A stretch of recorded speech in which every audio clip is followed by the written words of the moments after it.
Verdächtiger fettender Seite Nordwestgelände. Verfolgung aufgenommen. Verstanden. 1080 den 32.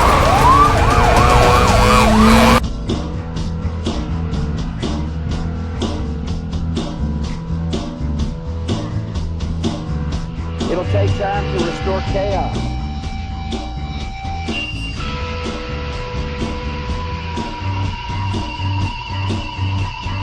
I know better than you, and if you don't listen to me, I'm going to twist it around.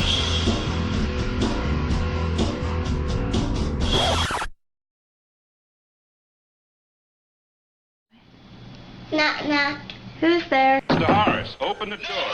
We heard you had trouble with the neighbors. I want to come in and help you. Knock, knock. Who's there? Get out! Short road!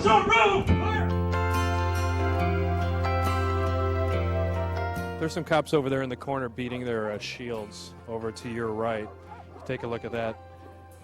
It's kind of got a nice beat, good rhythm, something I can dance to. And here they come. We're going to go ahead and start walking now. Hey, can any of you guys tell me when you guys went from looking like officer friendly to this circa 1942 Neo-Berlin wear? Anyone? I know I've seen these uniforms somewhere before. I'm just kidding you, fellas. You know, a lot of people may think that these changes took place after 9/11, but, you know, in reality, it's been happening over the last 25 years. If anything, our government just accelerated the process after September 11th. The Cato Institute, which, by the way, has no relationship to the Green Hornet, recently released a study called Overkill, the Rise of Paramilitary Police Raids in America. In it, they state that in 1997 alone, the Pentagon handed out 1.2 million pieces of military equipment to local police departments. They were sweet enough to even offer up bayonets to the LAPD. In Jasper, Florida, a city with a population of just under 2,000 people, and hasn't had a murder in 14 years, were given military-grade M16 machine guns. Isn't that awesome? The report goes on to say that in Wisconsin alone during the 1990s, local police departments were given nearly 100,000 pieces of military equipment valued at more than $18 million. Chicago just rolled out this beauty bought with Homeland Security funds. Exactly what do they think is going to happen where they're going to need something like this? There's also a rotating turret on top of the Bearcat to provide police cover. There are a total of 11 gun ports all around the vehicle. You'll be seeing these two pretty soon. They're called Active Denial System Weapons, or ADS. And what it is, it's like a microwave beam that shoots at its target and makes their skin feel like it's on fire. So look forward to that.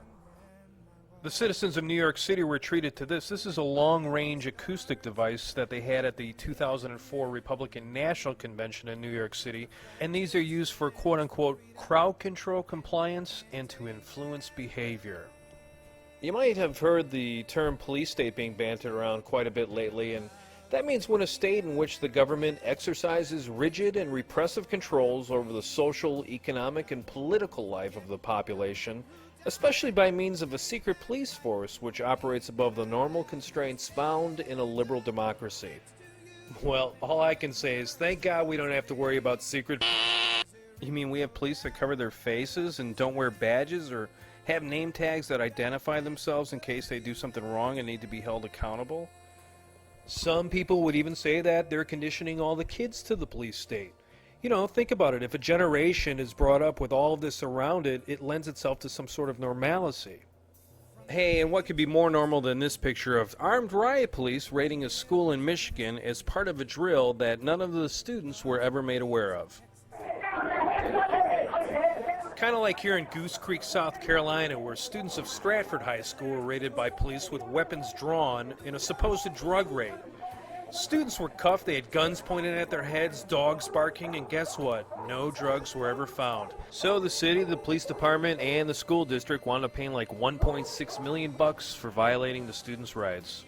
This handsome devil is Paul Craig Roberts. He was the former Assistant Secretary of the Treasury during the Reagan administration. He recently said, There are now 17,000 local American police forces that are armed with rocket launchers, bazookas, heavy machine guns, all kinds of chemical sprays. In fact, some of them have tanks.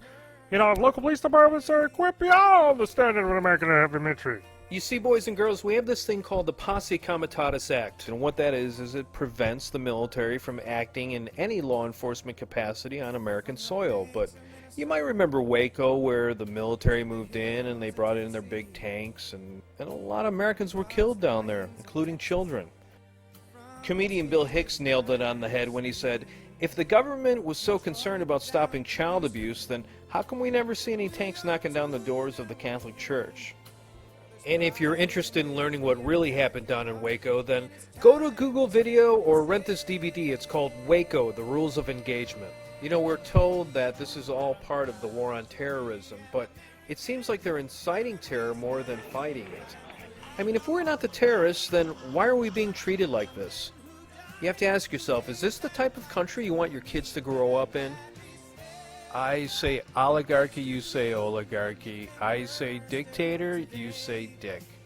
Well, it's time to say something. And for the fine men and women of the police forces, you can't say that you're just following orders anymore, because the Nazis tried that, and well, we know what happened to them. I'm proud to be an American, where at least I know I'm free. And I won't forget the ones who died, who gave that right to me. Come on, fellas, you know the words. And I'll gladly stand up next to you and defend her still today, 'cause there ain't no doubt I love Let me know if they start running, okay? Because I can't really see a reflection in the camera lens. you.